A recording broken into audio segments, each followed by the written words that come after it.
Excellence cannot be rushed. Innovation April requires 1943. integrity. In a frozen hangar outside Hamburg, German engineers stood around the wreckage of a British aircraft that should not exist. Dr. Carl-Heinz Hankel pressed his knife against the wing joint and the blade snapped. "Impossible," he whispered. "This wasn't aluminum. This wasn't steel. This was wood held together by glue that refused to break."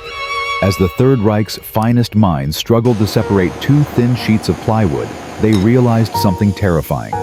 They were touching a weapon they could not understand, built by an enemy they had underestimated. The air inside Hangar 7 at Fuhlsbüttel Airfield carried the sharp bite of early spring cold, mixing with the acrid smell of burned aviation fuel and something else. Something that didn't belong in a military facility. It smelled organic. It smelled like a carpenter's workshop. Dr. Carl-Heinz Hankel arrived at 0600 hours on April 14, 1943, his breath-forming clouds in the unheated space. At 42, he was one of the Luftwaffe's most respected materials engineers, a man who had spent the previous decade perfecting aluminum alloys for Germany's aircraft industry. He had analyzed enemy planes before American fortresses, with their heavy armor Soviet yaks, with their crude but effective construction. But nothing had prepared him for this. The de Havilland Mosquito lay in pieces across the concrete floor, illuminated by harsh work lights that cast long shadows. It had been shot down 3 days earlier near Cuxhaven by a young FW-190 pilot, who still couldn't believe he'd managed to hit it. The British crew hadn't survived the crash, but the aircraft itself was remarkably intact enough for the Reich Luftfahrt Ministerium to order immediate technical analysis. Hankel walked slowly around the wreckage, his engineer's eye taking in every detail. The fuselage was split open, revealing the internal structure. He knelt beside a wing section, running his gloved hand along the surface. Smooth. Incredibly smooth. No rivets. No panel joints. Just seamless curves of what appeared to be... "It's wood, Herr Doctor," said Oberleutnant Friedrich Wolf, the Luftwaffe intelligence officer assigned to the investigation. He was young, maybe 28, with the barely concealed excitement of someone who thought he was witnessing history. "I can see that, Wolf." Hankel's voice was measured, but his mind was racing. He removed his glove and touched the surface with his bare fingers. The texture was familiar. He had worked with wood before the war building furniture in his father's shop in Bavaria. But this felt different. Denser. More refined. Major Ernst Riedel, the hangar's commanding officer, approached with a folder of preliminary reports. "The reconnaissance photographs show these aircraft flying at over 630 kilometers per hour. He said, his tone mixing respect with frustration. "Faster than our Bf-109s, faster than most of our fighters, and they're doing it with this." He gestured dismissively at the wooden structure. Hankel stood brushing wood dust from his knees. "Get me a saw, and a drill. I want to see what's inside." What happened over the next 6 hours would fundamentally challenge everything Hankel thought he knew about aviation engineering. The first surprise came when Lieutenant Hans Becker, a young engineer from the Technical Corps, tried to drill into the wing structure. The bit designed for boring through aluminum ground against the surface, producing heat and the smell of burning wood, but barely penetrated. After 3 attempts, the drill bit itself showed visible wear. "Sir, this material, it's resisting the drill like metal," Becker said, confusion evident in his voice. Hankel took the drill himself. He had worked with various wood composites before Germany's own glider programs used wooden construction extensively. But this was different. He applied steady pressure and the bit finally bit in. The sound it made was wrong, not the clean cutting noise of working wood, but a grinding, almost crystalline sound. When he withdrew, the bit wood shavings came with it, but they weren't normal. They were thin uniform and held together in perfect layers. Hankel held one up to the light. He could see at least 7 distinct plies, each impossibly thin, each grain oriented at precise angles to its neighbors. "Plywood," he said quietly, "but not like any plywood I've ever seen." Wolf looked over his shoulder. Surely our own aircraft manufacturers can produce something similar. Hankel didn't answer immediately. He was examining the cross-section under a magnifying glass, counting the layers. 9 plies in a section barely 15 millimeters thick. The precision was extraordinary. But what truly caught his attention was what held these layers together. Between each layer of wood was a dark line, the adhesive. In conventional plywood glue lines were often visible imperfections, sometimes thick, sometimes thin, occasionally showing gaps. These lines were perfectly uniform, as if the wood and adhesive had somehow fused into a single material. "Bring me a chisel," Hankel ordered. "A strong one." What happened next would become legendary among German aviation engineers. Hankel positioned a heavy chisel at the edge of a wing section where 2 sheets appeared to join. He struck it with a mallet, a solid controlled blow that should have split the joint cleanly. The chisel bounced back, leaving only a minor dent. He tried again, harder this time. The wood surface compressed slightly, but the joint held. Around him, the other engineers had stopped their work watching. Hankel struck a 3rd time, putting his full strength behind the blow. The chisel blade snapped. For a moment, there was complete silence in the hangar. Someone dropped a wrench, and the clang echoed off the metal walls. Major Riedel spoke first. "That chisel was Swedish steel. It was manufactured for—" "I know what it was manufactured for," Hankel interrupted. His hands were shaking slightly as he picked up the broken blade. 20 years of engineering experience, and he was looking at wood that behaved like armor plate. He turned to Becker. "Heat. Get me a blowtorch. Carefully." Over the next hour, they subjected small samples to various tests. When heated, the wood darkened, but the adhesive didn't soften. Instead, it seemed to harden further. When frozen and struck, it didn't become brittle. When soaked in water, it absorbed almost nothing. The adhesive had created something that transcended the properties of either wood or glue. It had created a composite. By noon, word of the unusual findings had spread beyond the hangar. Oberst Heinrich Müller, from the Technical Development Office, arrived from Berlin, his Mercedes staff car crunching across the gravel outside. He was a man who had approved every major aircraft project for the Luftwaffe since 1937, a man who believed absolutely in German technological supremacy. He stood in front of the Mosquito wreckage, his face unreadable. "Show me," he said simply. Hankel demonstrated, attempting to separate 2 layers of the fuselage skin. Despite using increasingly aggressive methods, including a specially hardened pry bar, the wood would splinter and tear before the glue line failed. Müller watched in silence. Finally, he said, "What kind of adhesive is this?" "Phenolic resin, most likely," Hankel replied. "We use similar compounds in our own industries, bakelite, various synthetic resins. But this formulation, the cross-linking density, the thermal stability, whoever developed this understood polymer chemistry at a level we're only beginning to explore." "Impossible," Müller said flatly. "The British are amateurs in chemical engineering. Everyone knows this." But the evidence lay before them, refusing to conform to ideology. As afternoon shadows lengthened across the hangar floor, Hankel's team had disassembled enough of the aircraft to understand its construction method. The fuselage was formed from 2 shells, each built up from layers of thin birch plywood over wooden formers. The adhesive, that mysterious, unbreakable adhesive, bonded everything into a monocoque structure that distributed stress across the entire surface. "It's like a violin," Wolf observed, running his hand along the smooth interior curve of the fuselage. He was a musician in civilian life, a cellist. "The whole body resonates together. Nothing is separate."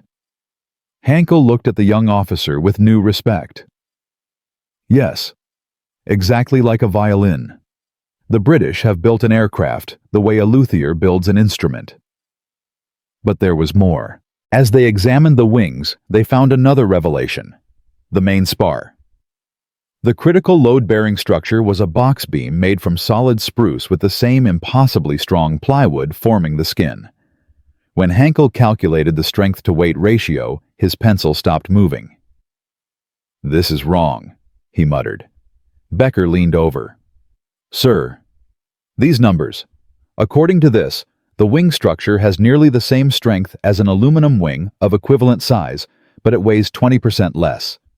He recalculated, checking his arithmetic. The numbers didn't change. "How is this possible?" Major Rydell had the answer delivered with bitter irony. "Because while we've been perfecting metals, the British have been perfecting trees." As evening approached, Hankel made one final test. He took a small sample of the adhesive joint carefully extracted with a diamond saw, the only tool that could cut it, and placed it in a vise. He tightened it slowly, watching the pressure gauge. At 500 kilograms per square centimeter, the wood fibers began to compress. At 750 kilograms, they started to fail. But the glue line remained intact. He released the pressure. The wood was permanently compressed, crushed by the force. The adhesive showed no signs of deformation whatsoever. "Stronger than the wood itself," he said aloud. "They've created an adhesive stronger than the material it's bonding." That evening, as the work crews began covering the wreckage with tarps for the night, Hankel wrote his preliminary report by the light of a desk lamp. His hand moved slowly across the paper, choosing each word carefully. "The enemy has achieved a structural efficiency that challenges fundamental assumptions about aircraft construction. This is not primitive technology adapted for war. This is advanced materials science applied with remarkable sophistication. The adhesive system alone represents a significant breakthrough in polymer chemistry." He paused, staring at the words. Then he added one more sentence. "We have underestimated British engineering capability. This assessment must be corrected immediately." Outside, spring rain began to fall on Hamburg, tapping against the hangar roof. Inside, surrounded by the pieces of a wooden aircraft that refused to behave like wood, Hankel felt something he hadn't experienced in years: professional humility. And beneath that, something darker: the first cold touch of doubt. Germany had the finest engineers in the world. Germany had the most advanced factories. Germany had conquered most of Europe through the superiority of its machines. But here, in this freezing hangar, lay evidence that the enemy possessed knowledge Germany didn't have. Had created something Germany couldn't replicate. Had done it not with vast industrial resources, but with trees and glue materials so simple that German strategists had dismissed wooden aircraft as desperate measures. As Hankel gathered his papers and prepared to leave, Major Rydell approached one final time. "What do we tell Berlin, Herr Doctor?" Hankel looked back at the shrouded wreckage barely visible in the dim light. "Tell them the truth. Tell them we're looking at a technology we don't understand, built by people we underestimated." He pulled on his coat. "Tell them the British have been fighting us with furniture glue, and they've been winning." The rain intensified outside, and somewhere in the darkness over the North Sea, more mosquitoes were already taking off from British airfields, their wooden wings carrying them toward German cities at speeds no fighter could match. And in the morning, the real work would begin: the desperate attempt to copy what Britain had created from necessity and genius. But that night in the cold hangar in Hamburg, surrounded by the smell of wood and adhesive, the illusion of German technological supremacy lay shattered on the concrete floor, as broken as the chisel blade that couldn't split British plywood. The morning after Hankel's initial examination, Berlin's response arrived by encrypted teleprinter at 0430 hours. The message was brief, almost brutal in its clarity. "Replicate immediately. Reichsmarshal Göring expects full report within 6 weeks." Hankel read it twice in the communications room, his coffee growing cold in his hand. 6 weeks. They were asking him to reverse engineer in 6 weeks what had likely taken the British years to develop. He crumpled the paper and walked back toward Hangar 7, where the Mosquito waited like a silent accusation. By 0600, his team had grown. 20 engineers now pulled from projects across northern Germany. They arrived in trucks and staff cars, men who had been designing Me-262 jets, perfecting Tiger tank armor, creating rockets that could reach the stratosphere. Now they stood in a circle around pieces of plywood, trying to understand glue. Gentlemen! Hankel began, his voice echoing in the cavernous space. We are not here to admire British ingenuity. We are here to steal it. Wolf had spent the night researching. He spread reconnaissance photographs across a workbench, images of de Havilland's factory at Hatfield, taken by high-altitude Ju-86 aircraft in late 1942. Look at this, he said, pointing to rows of what appeared to be wooden sheds. These aren't military factories. These are civilian workshops. Hankel leaned in.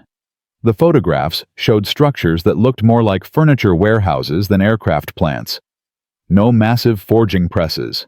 No metal stamping machinery. Just buildings that could have been making cabinets. They're building military aircraft in carpentry shops. Becker said, disbelief coloring his voice. While we're pouring molten aluminum in Augsburg, they're sawing wood in garden sheds. And beating us, Hankel added quietly. The realization settled over the group like winter frost. Germany had bet everything on industrial might, vast factories, precision machinery, the marriage of chemistry and metallurgy. Britain had responded with trees and craftsmen. And somehow, impossibly, it was working. The second day brought the chemists. Dr. Wilhelm Brandt arrived from IG Farben's Synthetic Materials Division in Ludwigshafen, a thin man with nicotine-stained fingers and the hunched posture of someone who spent his life over laboratory benches. He examined the adhesive samples Hankel's team had extracted, holding them up to the light like a jeweler examining diamonds. Phenol formaldehyde, he announced after an hour of testing. But the formulation is exquisite. Look at this cross-section under the microscope. Hankel peered through the lens. The adhesive layer appeared as a dense uniform structure, its molecular chains locked together in an impossibly tight lattice. We make similar resins, Brandt continued, for electrical insulators for radio components. But this? He shook his head. This is optimized for a completely different purpose. High temperature resistance, moisture immunity, and most importantly, mechanical strength that increases under stress rather than decreasing. Can we replicate it? Hankel asked. Brandt's pause was answer enough. In theory, yes. In practice, he gestured at the sample. This represents hundreds, maybe thousands of formulation trials. Someone spent years perfecting the catalyst ratios, the curing temperature, the pressure application. We're looking at the end result of a research program we didn't know existed. That afternoon, Hankel made a decision that would haunt him for years. He ordered the complete disassembly of the Mosquito, every joint carefully separated, every bonded surface documented. They would destroy this aircraft to understand it, tear it apart cell by cell until its secrets lay exposed. The work went slowly. Each section had to be cut with diamond saws, the only tools that could penetrate without shattering. By the end of the third day, Hangar 7 looked like a wooden explosion wing sections, fuselage frames, control surfaces, all meticulously labeled and catalogued. The smell of wood and adhesive had intensified, mixing with cigarette smoke and the sweat of desperate men working 16-hour shifts. On the fourth night, Hankel found Major Rydell standing alone beside the aircraft's remains, smoking in the darkness. The major was older than Hankel had initially thought, maybe 55, with the weathered face of someone who had fought in the First War and never quite left the trenches. My son flies BF-110s, Rydell said without preamble. Yeah, night fighters. He tells me these wooden aircraft are ghosts. They appear on radar like raindrops, then disappear. By the time our pilots react, they're gone. He took a long drag.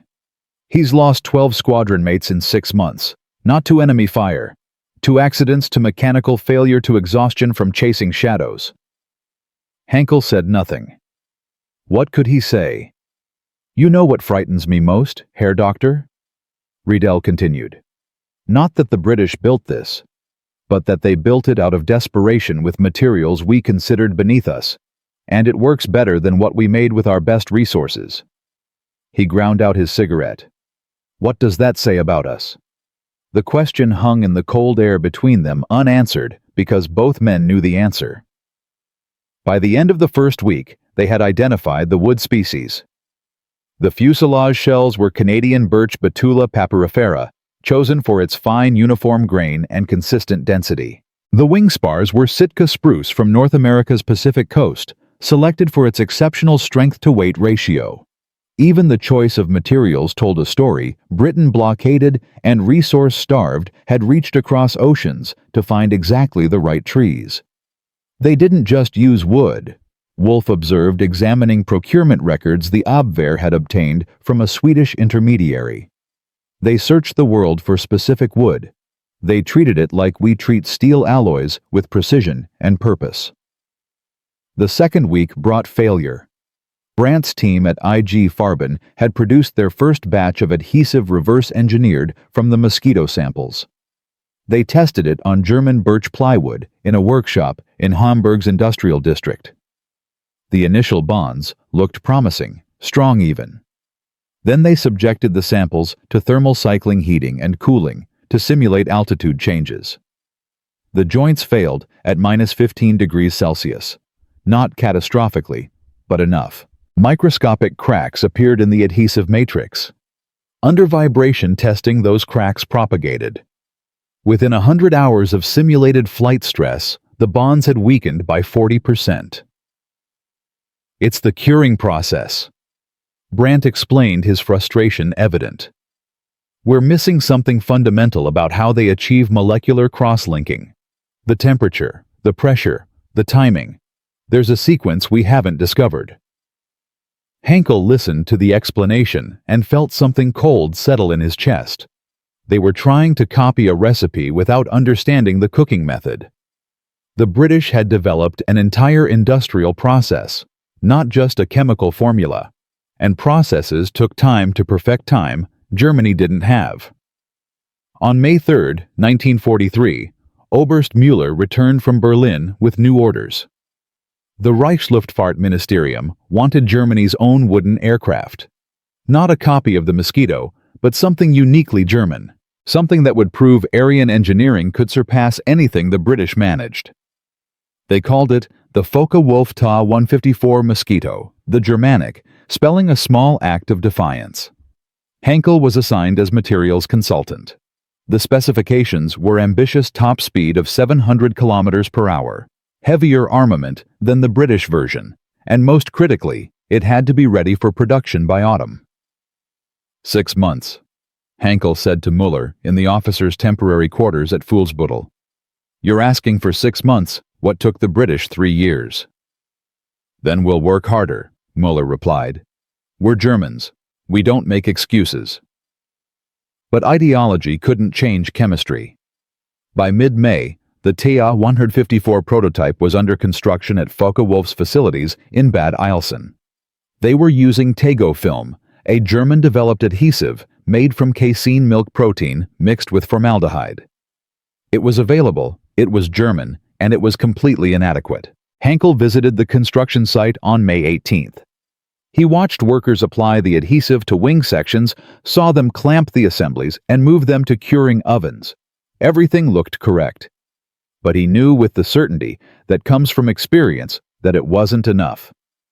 The casein base absorbs moisture, he told the project engineer, a capable man named Strasser who had helped design the FW-190. In humid conditions, the bonds will weaken. We'll seal the surfaces, Strasser replied. Paint, varnish, whatever it takes. That's treating symptoms, not causes. It's what we have, Herr Doctor. And there it was, the brutal truth of Germany's situation in 1943. They no longer had the luxury of perfect solutions. They had what they had, and they would make it work, because failure meant defeat. The first Ta 154 flew on July 1st. Hankel wasn't there, but he read the test pilot's report with a growing sense of dread. Aircraft handles well, the pilot had written. Performance exceeds expectations. Minor vibration noted in wing structure during high-speed maneuvers. Minor vibration. In wooden aircraft construction, there was no such thing as minor vibration. Vibration meant the structure was flexing in ways it shouldn't, meant bonds were working loose, meant failure was coming. He tried to warn them. On July 8th, he submitted a technical memorandum to the Air Ministry, carefully worded but clear in its implications. Tego film adhesive system requires additional development before mass production. Recommend delay pending further materials testing. The response came back within 48 hours. Production proceeds as scheduled. German engineering will overcome any deficiencies through superior workmanship. Hankel kept the memo in his desk drawer, a small paper shield against what he knew was coming. At night, lying awake in his apartment in Hamburg's Eppendorf district, he thought about the British engineers at Hatfield. He imagined them working through the same problems, running the same tests, experiencing the same failures. But they had persevered. They had given themselves time to fail and learn. Germany had given itself only time to fail. By August, Hankel's attention returned to the original Mosquito in Hangar 7. Most of it had been completely disassembled, now reduced to components and subcomponents, each piece a small lesson in British ingenuity. He spent hours examining the details, the way ventilation holes were precisely positioned to prevent moisture buildup, how the control surfaces used fabric covering over wooden frames to save weight, while maintaining strength, the elegant simplicity of the electrical system. They thought of everything, Becker said one afternoon, holding up a small rubber grommet that protected a wire passing through a wooden bulkhead. Every detail solved a problem we're still discovering. Then Wolf, who had become something of an expert on British aviation industry through his intelligence work, had compiled a file of intercepted documents and decoded messages. He showed Hankel a translation of a de Havilland Company memo from 1940. "Listen to this," Wolf said. "We are not building an aircraft. We are building a production system that can be distributed across hundreds of small workshops employing craftsmen whose skills would otherwise be wasted in wartime." They understood from the beginning that the wood wasn't just about materials, it was about mobilizing an entire segment of their workforce we couldn't touch. Hankel nodded slowly. While Germany was concentrating aircraft production in vast, vulnerable factories, Britain was dispersing it. Piano makers in London, furniture craftsmen in High Wycombe, boat builders in Scotland, all contributing pieces that came together at Hatfield. The Mosquito wasn't just an aircraft. It was a philosophy of manufacturing disguised as plywood. On August 28th, the second Ta-154 prototype crashed during a test flight near Hanover. The investigation report was classified, but Hankel obtained a copy through Reichel's connections. The cause was clear wing structure failure at high speed. The adhesive bonds had separated, and the wing had begun to disintegrate in flight. The pilot barely escaped.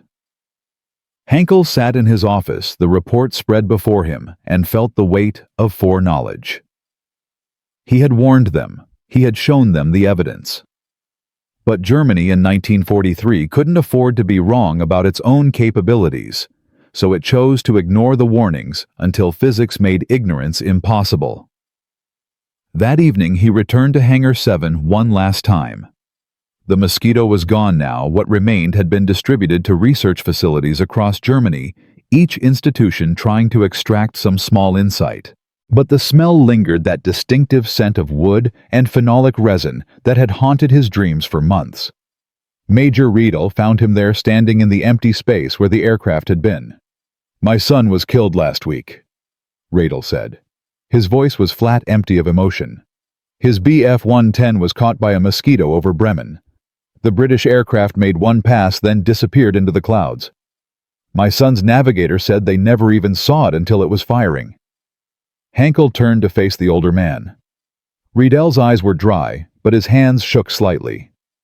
"I keep thinking," Riedel continued, "about that glue. About how we couldn't break it with our best tools. About how they made something so simple, so strong, while we made something so complex, so fragile." He looked at Hankel. "Is that what we are, Herr Dr. Complex and Fragile?" Hankel had no answer. But later, walking home through Hamburg's bombed streets past buildings reduced to rubble by British bombers that might have been Mosquitoes, he understood what Riedel meant. Germany had built an empire on the idea of superior engineering, superior organization, superior will. And here was an enemy who had succeeded not through superiority, but through simplicity, not through domination, but through cleverness. The British had taken the materials Germany dismissed and made them sing. They had found strength in what looked like weakness, had turned limitation into innovation. And in doing so, they had revealed something Germany couldn't acknowledge, that true engineering genius lay not in forcing nature to submit to ideology, but in working with nature's grain, understanding its limits and possibilities. In his apartment that night, Hankel wrote a letter he would never send, addressed to Geoffrey de Havilland in England. You have taught us that imagination, when disciplined by necessity, produces solutions we cannot replicate through force alone. Your wooden aircraft flies through our skies like a ghost, untouchable and undeniable. We tried to copy your work, but we could only copy the form, not the understanding that gave it life. He sealed the letter in an envelope and placed it in his desk. Outside, the air raid sirens began their nightly wail. Somewhere above, wooden aircraft were already crossing the North Sea carrying bombs, and the quiet vindication of everyone who had believed that furniture glue could win a war. The letter remained unwritten in practice, but its sentiment followed Hankel across Germany through the autumn of 1943.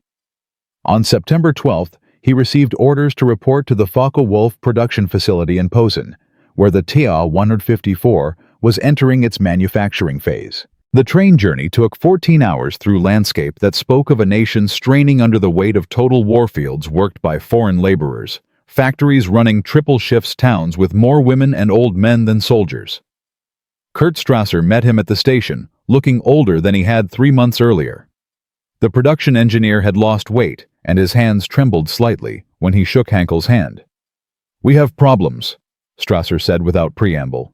They walked toward his car, through streets where Polish workers moved in supervised groups, their eyes carefully neutral. "The adhesive. It's not performing as predicted." "I know," Hankel replied. "I told you in May it wouldn't." Strasser's jaw tightened. "Then perhaps you should have told us how to fix it, instead of just predicting failure." The accusation stung because it was partially true. Hankel had identified the problem, but offered no solution because there was no quick solution. You couldn't compress years of research into months, couldn't bypass the slow accumulation of knowledge that the British had earned through trial and error. The production facility occupied a former furniture factory on Posen's industrial outskirts. Strasser had chosen it deliberately. If the British could build aircraft in carpentry shops, so could Germany. But walking through the workspace, Hankel saw the difference immediately. The British had distributed production across hundreds of small workshops, each contributing pieces. Germany was trying to replicate that distributed model in a single location, creating all the vulnerabilities of centralization with none of the advantages of scale. Workers moved between stations in careful choreography. Most were German civilians pulled from reserve occupations. But Hankel noticed others, men and women, with the distinctive yellow stars, working under the supervision of guards, who carried clubs rather than rifles. "Labor shortage," Strasser explained, following Hankel's gaze. "We use what we have." They stopped at a wing assembly station where 3 workers were applying Tego film adhesive to spruce spars. The technique looked correct: brush application, even coating, proper clamping pressure. But Hankel knew technique couldn't compensate for fundamental material inadequacy. "Show me the failure reports," he said. In Strasser's office, spread across a desk scarred by cigarette burns and coffee stains, lay the evidence of systematic failure. Wing sections developing cracks after 20 flight hours. Fuselage joints showing stress fractures. Control surfaces delaminating under vibration. Each failure documented with German precision, each one proving what Hankel had known since examining the first mosquito sample. "We're trying everything," Strasser said, lighting a cigarette with shaking hands. Different application temperatures varied, curing times, additional reinforcement. Nothing works consistently. "Because you're using the wrong adhesive," Hankel said flatly. Tego film was developed for furniture and construction, not for high-stress aerospace applications. The casing base absorbs atmospheric moisture. In humid conditions, the bonds weaken. Under vibration, they fail. Then what do we use? Strasser's voice rose. The British phenolic resins. We don't have the formulation. IG Farben has been trying to replicate it for 6 months with no success. I know. Then what?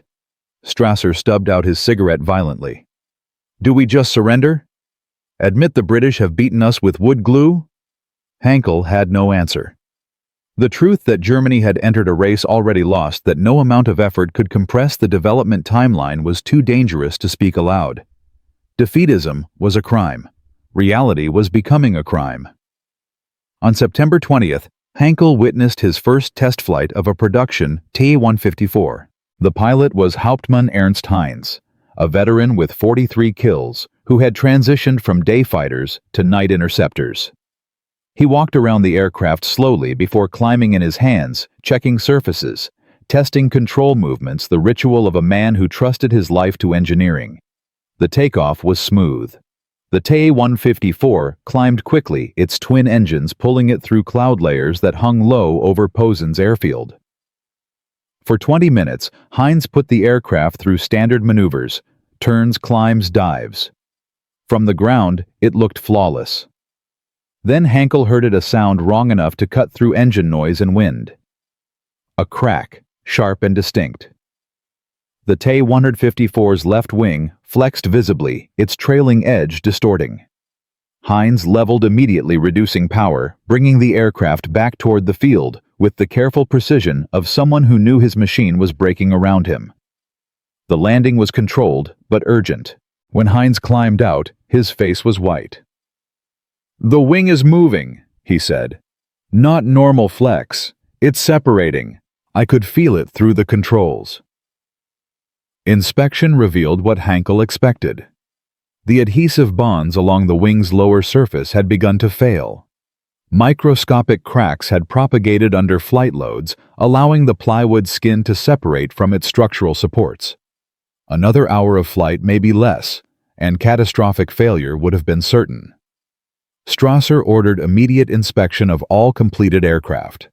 Of the 12 TA-154s in various stages of assembly, 9 showed similar signs of adhesive degradation. The program, Germany's answer to the Mosquito, the proof of Aryan engineering superiority, was collapsing under the weight of chemistry that couldn't be bullied into compliance. That night, Hankel found himself in a workers' canteen, unable to face his hotel room. The space was crowded with exhausted laborers, German civilians, mixing uneasily with conscripted workers from occupied territories. He sat alone with watered beer, watching human beings reduced to units of production, all serving a machine that demanded more than physics could provide. An older man sat down across from him without invitation. His hands were stained with adhesive, his face lined with exhaustion. The yellow star on his chest marked him as one of the Jewish workers Strasser had mentioned. "You're the materials expert," the man said in German, tinged with a Polish accent. "I've seen you inspecting our work." Hankel should have called a guard. Fraternization was forbidden, especially with Jewish laborers. But exhaustion had eroded his caution. "Yes. The glue doesn't work." It wasn't a question. "No." The man nodded slowly. "I was a chemist. Before. I worked for a pharmaceutical company in Warsaw. I know casein adhesives. They're wrong for this application." He looked directly at Hankel. "But you already know that." "What's your name? Does it matter?" The man's smile was bitter. "Here I'm prisoner 4173, but my mother called me David." They sat in silence for a moment. Around them, the canteen continued its exhausted routine workers, eating thin soup guards, watching the machinery of exploitation grinding forward. "The British adhesive," David said quietly. "It's thermosetting phenolic resin. Probably using cresol as a catalyst, high-pressure curing at controlled temperature. We read about similar formulations in technical journals before the war. Your chemists know this." "They do? But you can't replicate it because you don't have time. And you don't have time because your leaders won't admit that some things can't be rushed." David's eyes held something beyond exhaustion, a clarity that came from having nothing left to lose. So you'll keep building aircraft that don't work, and men will die in them because the alternative is admitting weakness. Hankel felt something crack inside himself, a structure he hadn't known was under stress. Why are you telling me this? Because you look like someone who still remembers truth exists. David stood preparing to return to whatever barracks held him at night. And because somewhere in England there's a chemist who spent years perfecting that adhesive. He's probably Jewish too. The difference is, his country let him work. Ours decided we were vermin. The next morning, Hankel submitted a formal recommendation to the Air Ministry, halt Ta-154 production until adhesive problems were resolved. The response came back within 3 days. Production would continue. German willpower would overcome material limitations. Failure was not an option. But failure, Hankel was learning, didn't care about options. On October 8th, the third production aircraft crashed near Reich during transfer flight. The pilot survived, but reported the same wing flexing, the same sense of the aircraft coming apart around him. The investigation found extensive adhesive failure throughout the structure. But the official report, written by officers more concerned with careers than truth, blamed pilot error. Hankel read the report in his hotel room and felt something he hadn't experienced since childhood: absolute helplessness. He was watching a catastrophe unfold in slow motion, could see every step of the process, and was powerless to stop it. Germany had committed itself to matching British wooden aircraft, and would sacrifice men and materials on that altar, because admitting failure meant questioning the entire ideology of German superiority. On October 15th, he returned to Hamburg to find his apartment had been damaged in an air raid. Nothing major. Blown windows, cracked walls. Furniture disturbed by blast overpressure. But standing in his living room, glass crunching under his feet, Hankel wondered if the bombs had been delivered by mosquitoes. If British aircraft built with furniture glue had destroyed his furniture. The irony was too perfect, too terrible. Wolf visited him that evening, bringing bread and cheese that probably came from the black market.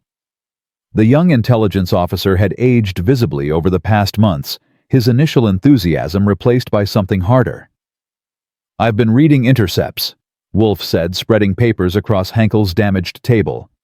"British production reports decoded messages from their air ministry. Do you know how many mosquitoes they've built? Tell me." "Over 1,500 aircraft by last count, and they're increasing production." Wolf looked up. "They're building them faster than we can shoot them down, in workshops scattered across England using craftsmen we thought were useless for war production. While we concentrate everything in facilities that bombers can find," Hankel finished. "Exactly." Wolf pulled out another document. "This is from a decoded message dated September 3rd. De Havilland's production coordinator reporting to the Air Ministry, current output exceeds projections. Quality remains high. Distributed manufacturing model proving more resilient than anticipated." Hankel read the translation, each word another confirmation of what he'd suspected since first examining that crashed Mosquito in April. The British hadn't just built a better aircraft. They'd built a better system. One that turned their weakness, shortage of aluminum, shortage of factory capacity, into strength. "There's more," Wolf said quietly. "Reconnaissance photos from last week show Ta-154 production facilities being dismantled, machinery being moved. I think they're shutting down the program. Without announcing it. Without admitting it." Wolf gathered his papers. "Because admission is impossible. We can't be wrong. Germany cannot be wrong." After Wolf left, Hankel stood at his broken window, looking out over Hamburg's damaged cityscape. Somewhere above, beyond clouds and darkness, mosquitoes were probably flying their nightly missions. Wooden aircraft crewed by men whose engineers had given them technology Germany couldn't match. He thought about David, the chemist turned prisoner, understanding the science better than many of Germany's own researchers. He thought about Riedel's son killed by an enemy he never saw. He thought about Heinz trusting his life to adhesive bonds that were failing even as he flew. And he thought about the British engineers at Hatfield, who had looked at their limitations and found possibility. who had taken wood and glue materials so simple a child understood them, and created something that had humiliated Germany's industrial might. The real defeat, Hankel realized, wasn't in failing to copy the Mosquito. It was in failing to understand why the Mosquito existed at all. Britain had been forced to innovate to find new solutions because old ones were unavailable. Germany, believing in its own superiority, had never learned that necessity could be a better teacher than confidence. On November 2nd, official notification arrived. The TIA-154 program was being postponed pending further development. Not cancelled, that would be admission of failure. Just postponed indefinitely into a future that probably wouldn't come. Hankel filed the notice with the rest of his documentation, a careful record of how ideology had strangled engineering. Somewhere in his desk, that unsent letter to Geoffrey de Havilland waited. He pulled it out, read it again, and this time added a postscript. "We tried to defeat your creation through imitation, but we could only copy the form, not the spirit. You built in freedom what we cannot replicate in conquest. The tragedy is not that we failed. The tragedy is that we still don't understand why." He sealed it again, knowing it would never be sent, but needing to write it nonetheless. Outside, winter was settling over Germany like a judgment. And above, untouchable in the darkness, wooden aircraft continued their missions, each flight a small sermon about the limits of power and the persistence of ingenuity. In workshops across England, craftsmen who had once made violins and furniture were building the instruments of Germany's humiliation. And in a damaged apartment in Hamburg, one German engineer finally understood that some defeats couldn't be explained away, only acknowledged. The British had won not through superior resources, but through superior thinking. And that was the loss Germany could never admit, the failure that would echo long after the war ended. The winter of 1943 gave way to 1944, and with it came a shift in the war's momentum that even Germany's propaganda machine couldn't disguise. Hankel felt it in the faces of colleagues, in the way conversations stopped when senior officers entered rooms, in the increasing desperation of orders that arrived from Berlin with dwindling authority. On February 14th, he received a summons to Rechlin, the Luftwaffe's primary testing facility north of Berlin. The telegram was brief. "Your expertise required immediately. Technical evaluation critical importance." He arrived on a frozen morning to find the test facility transformed into something closer to a salvage yard than a research center. Aircraft in various states of disrepair lined the taxiways. Mechanics worked with visible exhaustion, and the officers who greeted him had the hollow-eyed look of men surviving on stimulants and denial. Colonel Werner Baumbach, one of the Luftwaffe's most decorated bomber pilots, met him in a briefing room that smelled of stale coffee and cigarette smoke. Baumbach had flown combat missions since 1939, had watched Germany's air superiority erode year by year, and his face showed every loss. "We need your assessment," Baumbach said without preliminaries. He gestured to a table covered with wreckage, twisted metal, shattered wood-scorched fabric. "This was a Mosquito, shot down over Leipzig 3 days ago." Hankel approached the debris. Even destroyed, the construction quality was evident. The wood showed no signs of delamination despite the violence of the crash. The adhesive joints, where they remained intact, still held firm. "Fifth one this month," Baumbach continued. "We're shooting them down more frequently now. Our night fighters are learning their patterns, their speeds, their tactics." He paused. "But for every one we destroy, 3 more appear, and they keep getting better." "Better how ye..." Baumbach pulled out reconnaissance photographs. These were taken over Berlin last month. Look at the modifications: extended fuel tanks, upgraded engines, improved defensive systems. They're iterating, improving, while we're still trying to understand the basics of their construction. Hankel examined the photos. Baumbach was right. The Mosquitoes in these images showed refinements absent from the aircraft he'd examined in Hamburg. The British weren't standing still. They were learning from combat experience, incorporating improvements, treating the design as something living rather than fixed. "We've stopped trying to copy them," Baumbach said quietly. Did you know that the TA-154 program officially ended in December? They're calling it a resource reallocation, but everyone knows the truth. We failed. The admission hung in the cold air between them. Hankel had known about the program's cancellation, but hearing a colonel speak it aloud felt different, like watching a dam crack the first small breach before catastrophic failure. "What do you need from me?" Hankel asked. "Tell me how to kill them." Baumbach's voice carried an edge of desperation. "Not copy them, not match them, just kill them. Give our pilots something to work with." Over the next week, Hankel worked with Reich's technical staff, analyzing every mosquito fragment they'd collected. He mapped structural vulnerabilities, identified critical load paths, documented where damage could be catastrophic versus merely disabling. It was brutal work, the engineering equivalent of planning murder, but he understood Baumbach's logic. If Germany couldn't match the mosquito's performance, perhaps they could at least make it mortal. But even in this, the British had been thorough. The mosquito's wooden construction, which Germany had initially dismissed as primitive, proved remarkably damage-resistant. Metal aircraft shattered under cannon fire, their aluminum skin tearing catastrophically. Wood absorbed impacts differently, splintering locally, but maintaining overall structural integrity. Pilots reported pumping hundreds of rounds into mosquitoes, only to watch them limp home on one engine, their wooden airframes holding together through damage that would have destroyed a metal aircraft. "It's like shooting at a tree," one Bf-110 pilot told Hankel during an interview session. His name was Lieutenant Paul Zorner, a night fighter ace with 59 kills.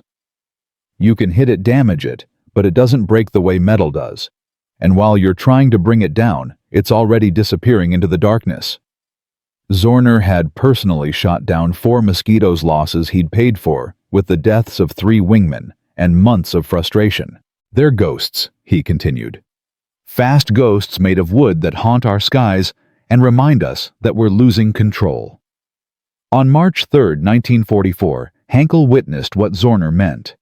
A mosquito damaged during a raid on Hamburg, leaking fuel, one engine clearly failing, crossed Reich's airspace at reduced altitude. Flak opened up tracers arcing through dusk sky.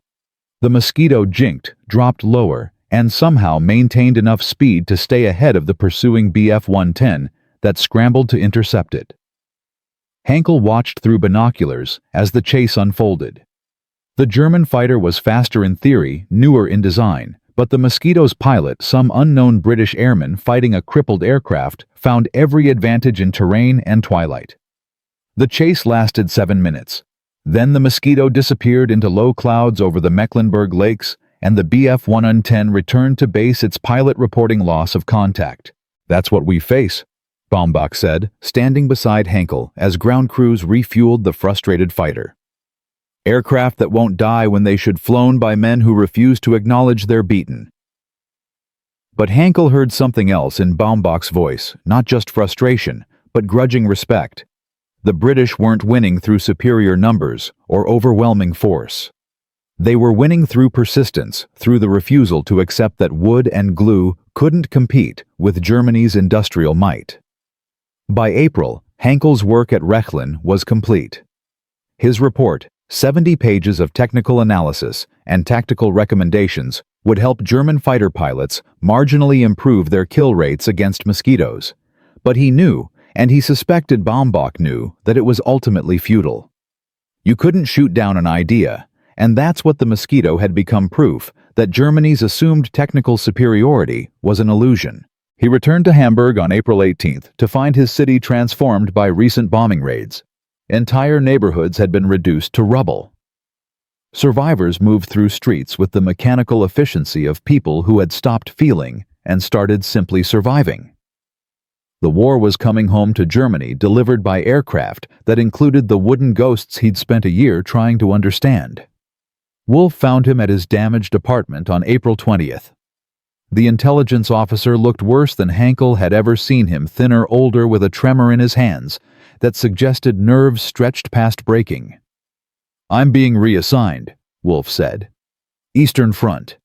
They're consolidating intelligence operations, sending anyone with combat experience east. He laughed bitterly. I flew reconnaissance in 41 and 42, so apparently I'm qualified to watch the Russians advance.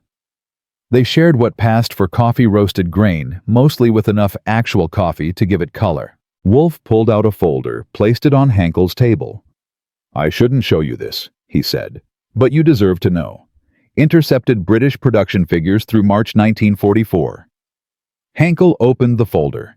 The numbers told their own story. Mosquito production had reached 300 aircraft per month.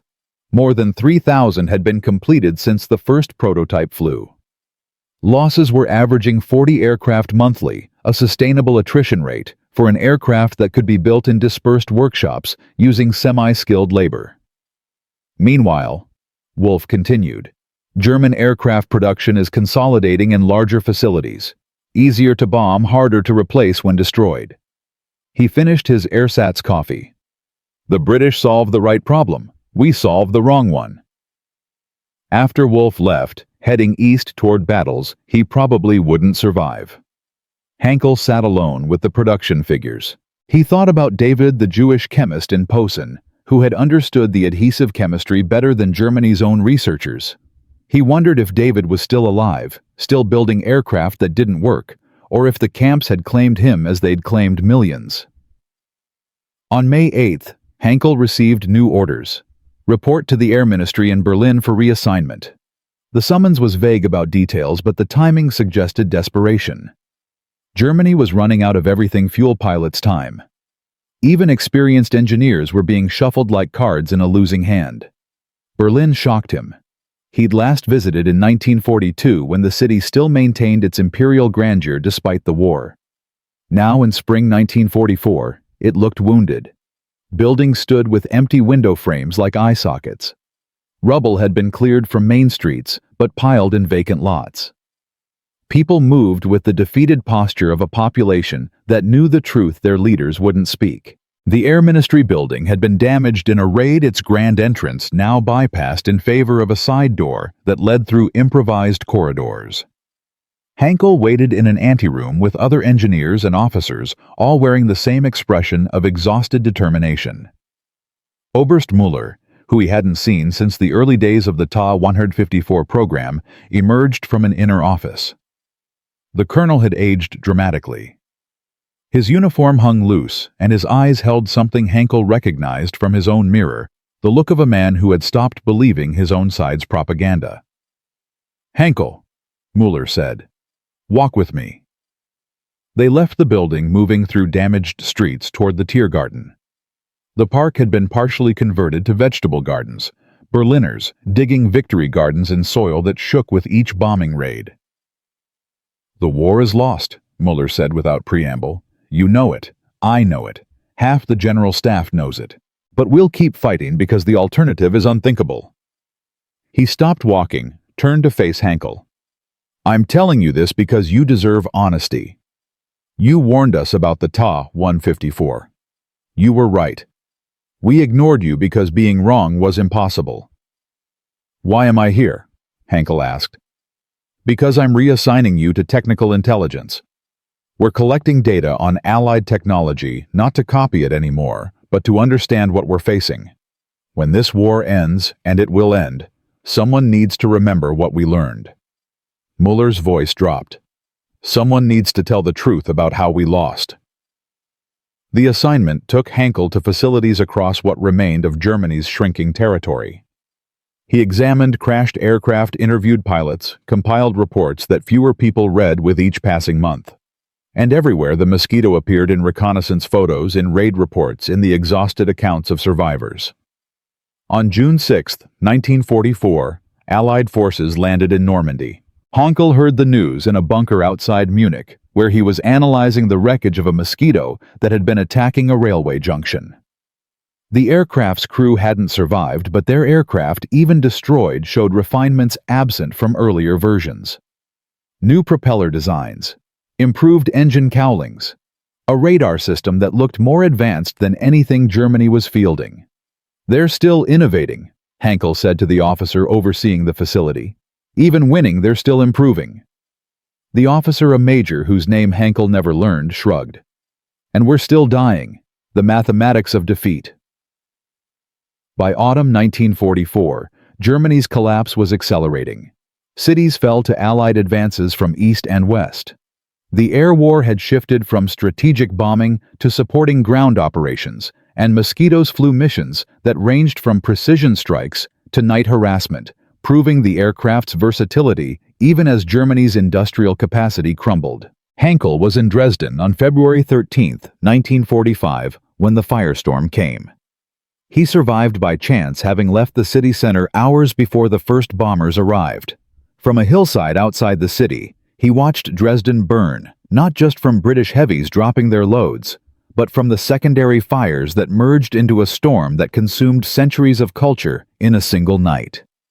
He never confirmed it, but intelligence reports suggested Mosquitoes had marked the target, dropping flares that guided the main bomber stream.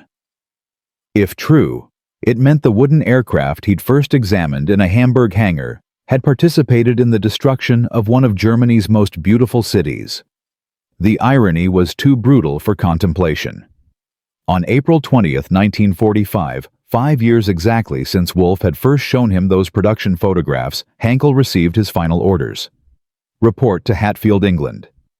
He read the message 3 times, unable to process it. Then he understood. Germany was surrendering. Officers with technical knowledge were being rounded up, prepared for transfer to Allied custody. His war was ending not with gunfire, but with bureaucracy. The journey to England took 3 weeks through a Germany that barely existed anymore. He traveled with other engineers and scientists, men who had built rockets and jets and weapons that hadn't saved them. They moved through destroyed cities and occupied zones, watching their nation's defeat rendered in rubble and silence. They arrived at Hatfield on May 15, 1 week after Germany's unconditional surrender. British officers processed them with professional efficiency, not hostile, not friendly, just systematic. Hankel was assigned to a detention facility that had been converted from a factory dormitory, given clean clothes and adequate food, and told to await interrogation.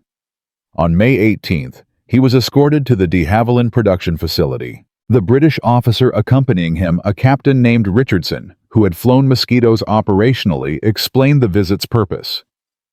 "We want you to see what you were fighting against," Richardson said.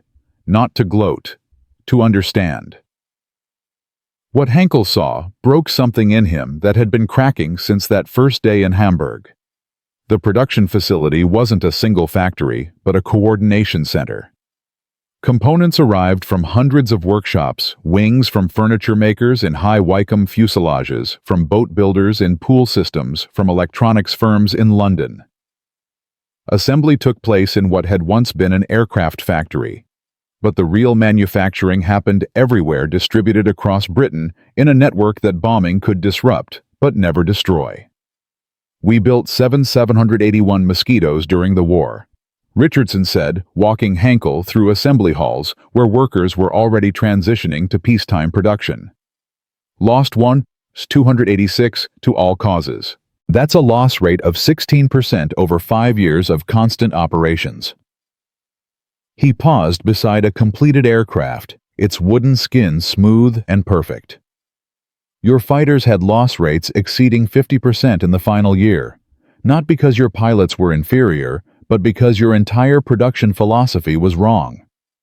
They stopped at a wall covered with photographs, Mosquito crews, ground staff, workshop employees. Thousands of faces, thousands of people who had contributed to the aircraft's success. "Do you know who designed the adhesive?" Richardson asked. Hankel shook his head. "Team of chemists at the Aero Research Laboratory in Duxford, led by a man named Norman de Bruyne. He was developing synthetic resins for industrial applications before the war saw their potential for aircraft construction and spent 3 years perfecting the formulation." Richardson looked at Hankel. 3 years of systematic research, hundreds of failed experiments, slow accumulation of knowledge. You couldn't copy that in 6 months any more than you could copy Bach by hearing one symphony. On May 22nd, Hankel met the man whose aircraft he'd been studying for 2 years. Geoffrey de Havilland was 63, silver-haired, with the careful hands of someone who had built aircraft since before the First World War. They met in his office at Hatfield Richardson, serving as translator, though de Havilland's German was functional. "I read your reports," de Havilland said, gesturing to documents on his desk, Hankel's technical analyses captured by British intelligence and translated. "Thorough work. You understood the construction better than most of our own engineers." "But not well enough to replicate it," Hankel replied. "No one could have not in your time frame." De Havilland walked to a window overlooking the production floor. "We started the Mosquito program in 1938, first flight in 1940. 2 years of development before the first operational aircraft. You tried to compress that into months." He turned back. "Engineering doesn't respond to will alone, Dr. Hankel. It responds to time and truth."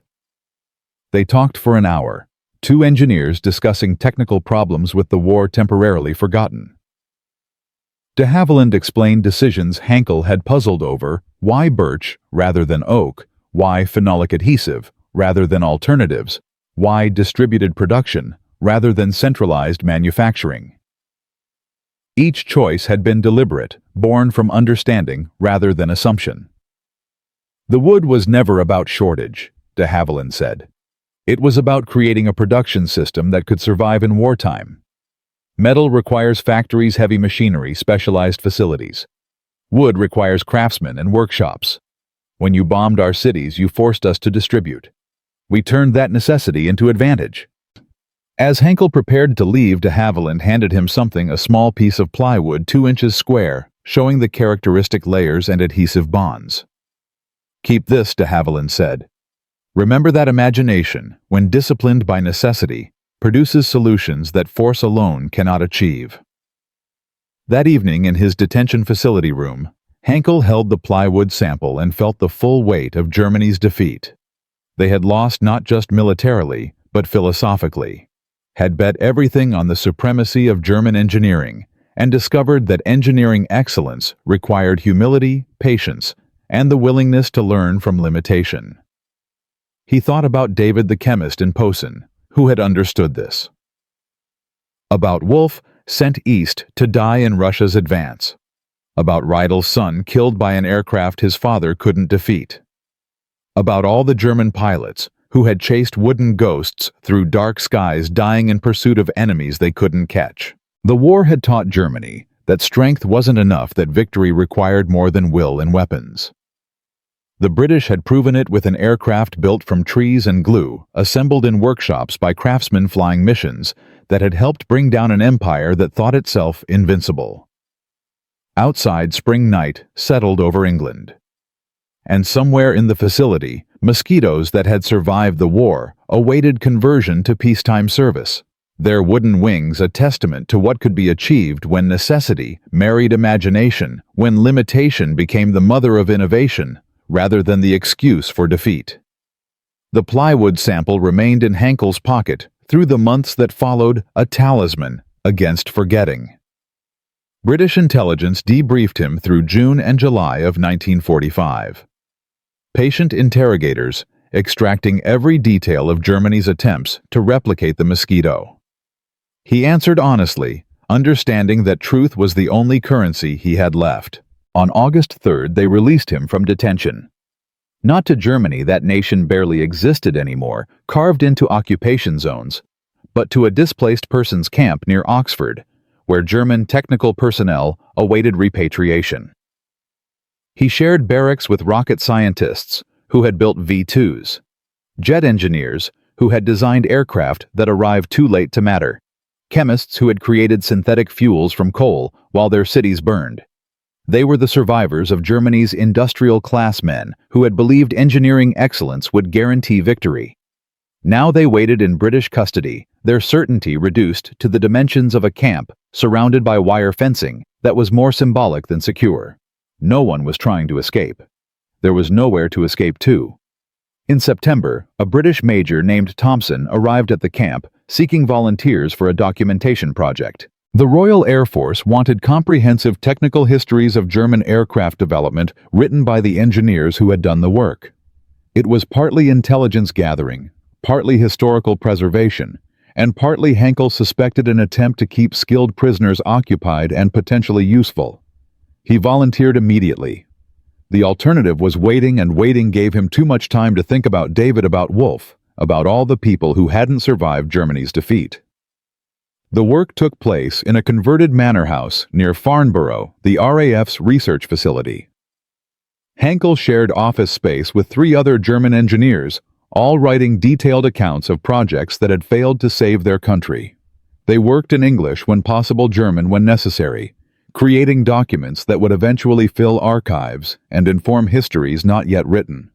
It was during this work in late October that Hankel received word about Wolf. A letter arrived from Wolf's sister, somehow traced through Red Cross channels. Her brother had been killed in March 1945 during the defense of Berlin. He had survived the Eastern Front only to die in the final days, caught in artillery fire while trying to evacuate civilians from a collapsing sector. Hankel read the letter 3 times, then placed it carefully in his desk. Another name added to the accounting, another life consumed by a war that had been lost long before its final battles. He wondered what Wolf's last thoughts had been, whether he'd had time for reflection or just the animal desperation of someone trying to survive explosions. That night, unable to sleep, Hankel walked the manor house grounds. British sentries watched but didn't interfere. Prisoners who spent their days writing technical reports weren't considered flight risks. He found himself beside a garden wall, looking east toward a Germany he might never see again, and felt the full weight of what had been lost. Not just the war, not just the Reich and its ideology, but something more fundamental, the belief that engineering skill alone could solve human problems, that technical excellence could substitute for moral clarity. Germany had bet everything on superior machinery and discovered that machines were only as good as the purposes they served. On November 15th, Geoffrey de Havilland visited Farnborough. He was giving a lecture to RAF engineers about future aircraft design, and someone, probably Major Thompson, arranged for Hankel to attend.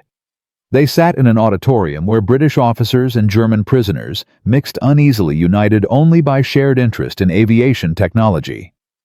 De Havilland spoke for 90 minutes about lessons from the Mosquito program.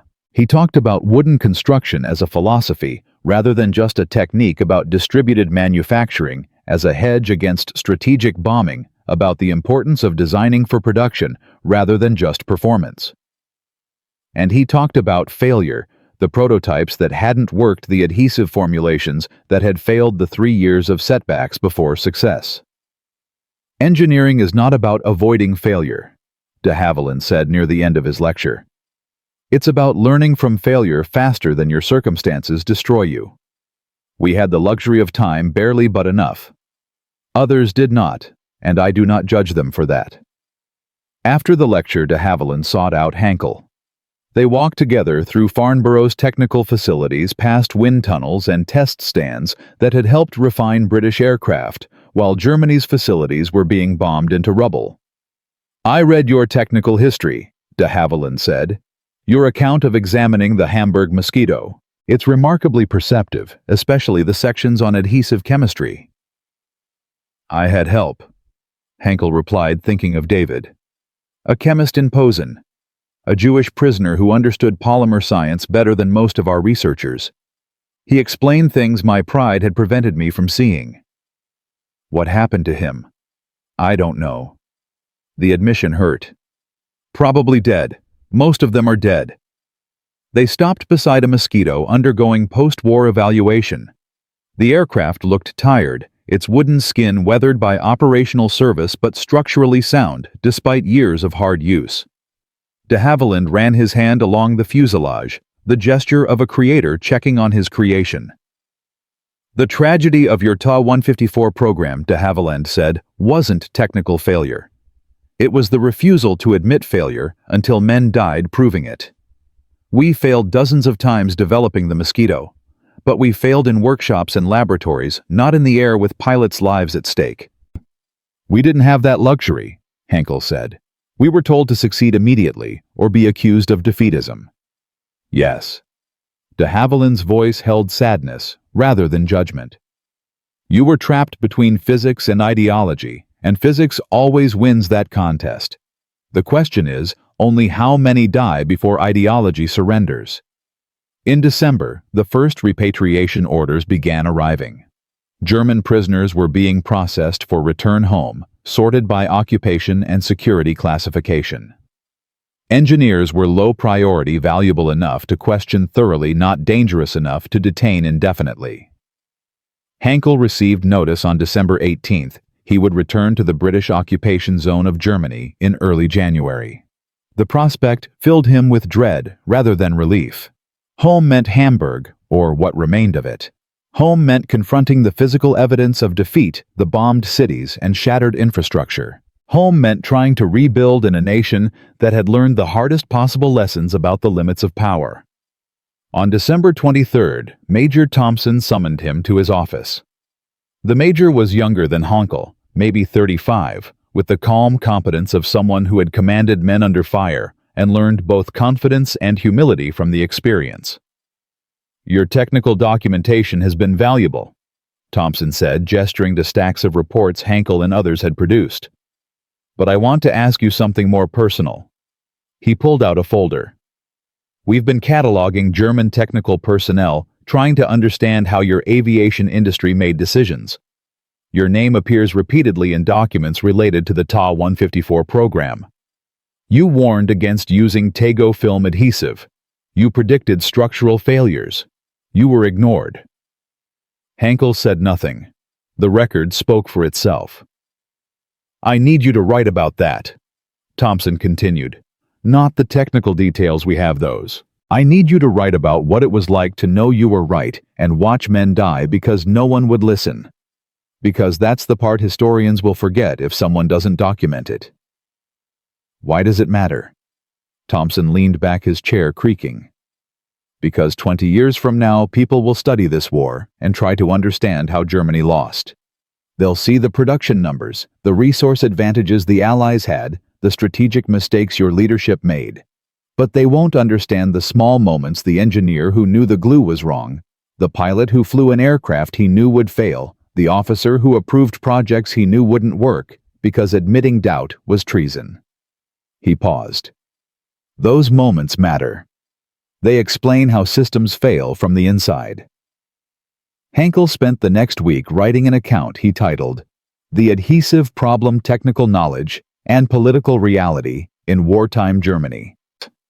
It was only 15 pages, but every word carried weight accumulated over 2 years of watching ideology strangle engineering. He wrote about Brandt's failed adhesive tests, about Strasser's desperate attempts to make inadequate materials work, about Heinz feeling his aircraft come apart around him at 400 meters. And he wrote about David, the Jewish chemist, who had understood the problem better than Germany's finest researchers, but whose knowledge was worthless because of the star on his chest.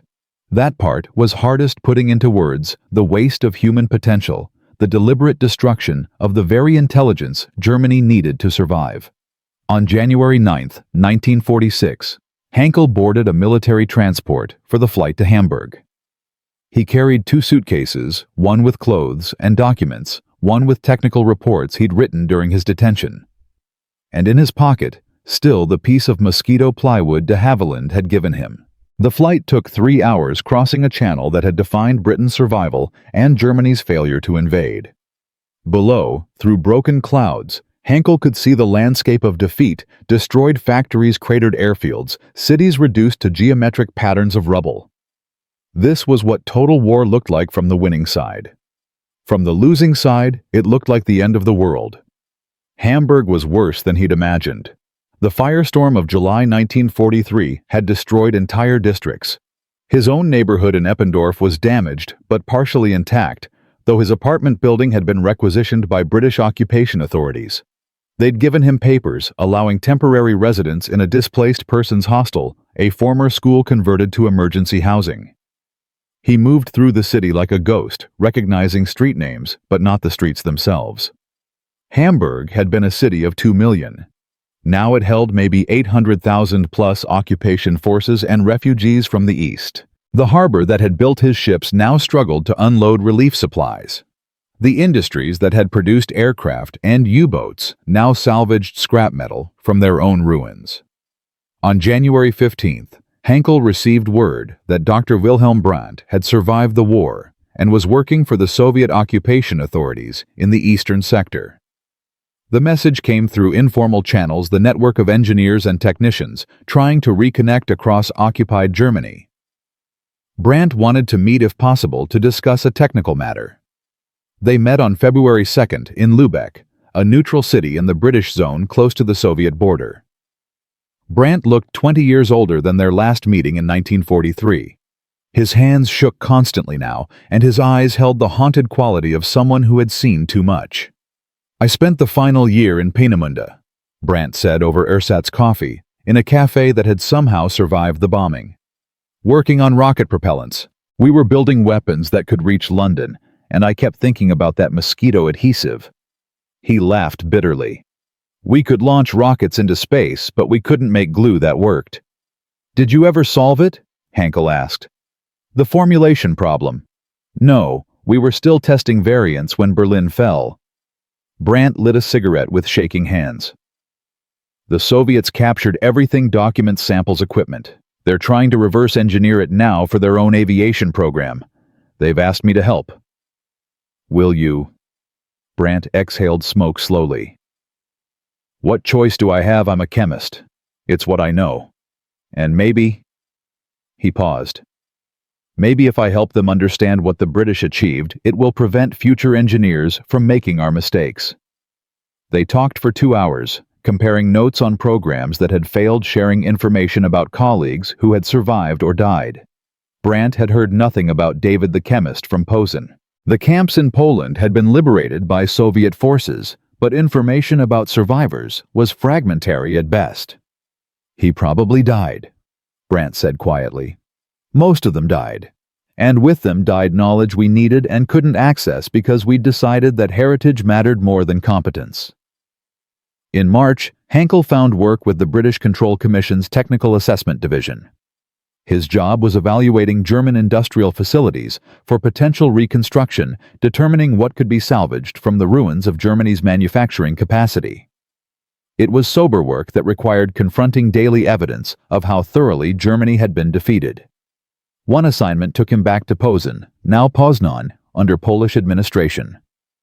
The Focke-Wulf facility, where he'd worked on the Ta-154, was being dismantled, its machinery shipped to the Soviet Union as reparations. He walked through empty workshops, where workers had once tried to build Germany's answer to the Mosquito, and felt the ghost of that failure still lingering in the space.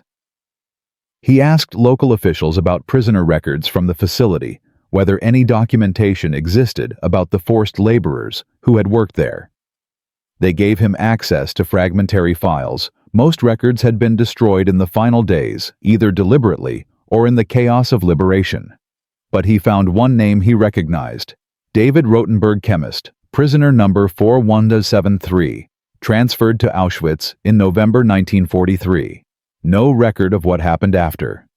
Just that transfer notation, a bureaucratic line that almost certainly meant death. Hankel stood in an office that smelled of mildew and old paper, holding a file card that represented a man's destruction, and felt something break that he hadn't known was still whole. David had understood the adhesive problem, had seen the solution clearly, had known that German engineering was failing because it refused to learn from the enemy. And for that knowledge, for that clarity, he had been shipped to a death camp while lesser minds struggled with problems he could have solved. On April 14, 1946, exactly 3 years after first examining the Mosquito in Hamburg, Hankel attended a ceremony at the former Fuhlsbüttel airfield.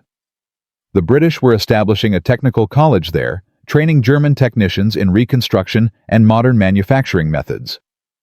It was education as occupation policy, an attempt to rebuild German industrial capacity along different philosophical lines. Geoffrey de Havilland was the keynote speaker invited by the British authorities to discuss aviation industry development. Hankel sat in the audience listening to the man whose aircraft had helped defeat Germany, now offering guidance for its reconstruction. "The future of aviation," de Havilland said, "lies not in national supremacy, but in shared knowledge. The Mosquito succeeded because it incorporated ideas from around the world: Canadian timber, American adhesive chemistry, British manufacturing philosophy. No nation has a monopoly on intelligence, and the belief that it does leads only to the kind of destruction we see around us today. After the ceremony, de Havilland found Hankel. They walked the perimeter of the airfield, past foundations of demolished hangars, and filled in bomb craters that were slowly being reclaimed by grass. "I heard you've been working on technical assessments," de Havilland said. "That you've documented the T-154 program, honestly including the political pressures that doomed it." "Someone needed to tell the truth," Hankel replied, "before the lies become history." "The truth is harder than people realize," de Havilland said. "Easier to say Germany lost because of resource disadvantages or strategic mistakes than to admit that systems poisoned by ideology cannot produce good engineering regardless of talent or effort." He stopped walking, turned to face Hankel. "Your documentation of that process is valuable. Future engineers need to understand that technical excellence requires intellectual freedom, that you cannot innovate while enforcing ideological conformity." They stood in silence for a moment, two engineers contemplating the ruins of a war that had proven the limits of machinery and the primacy of ideas. "I found out what happened to David," Hankel said quietly. "The chemist I mentioned. He was murdered in Auschwitz. Never got to use his knowledge, never got to contribute to the work he understood better than most of us." De Havilland's face showed genuine pain. How many others like him? How many minds destroyed because they didn't fit ideological categories? "Millions," Hankel said. Hankel. "And Germany will spend generations trying to rebuild what we deliberately destroyed." In the years that followed, Hankel became a minor figure in the reconstruction of German aviation industry. Minor because the occupation authorities limited German aircraft production, but figure enough to influence how the next generation of engineers thought about their profession.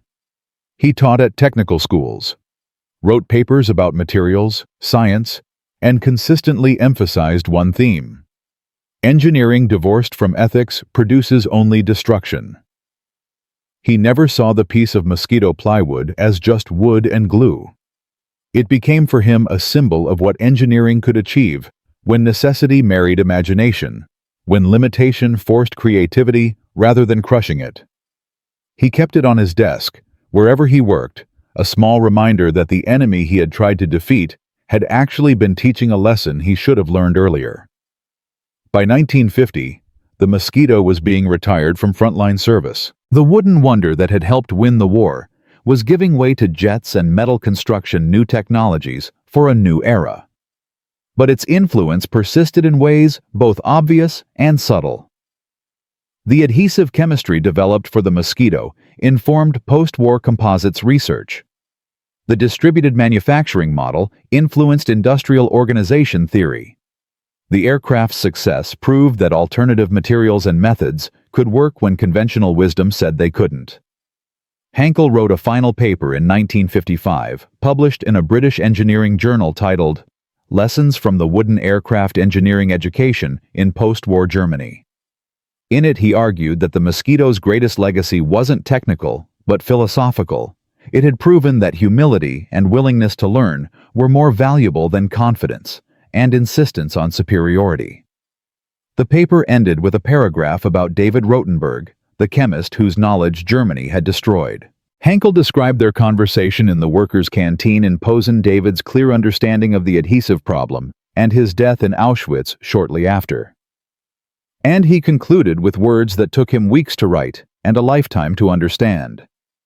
"We learned too late that a nation's technical strength lies not in its factories or its machinery, but in its willingness to value knowledge, regardless of its source. The wooden aircraft that defeated us was built by a nation desperate enough to listen to anyone with expertise, humble enough to admit ignorance, and wise enough to learn from failure.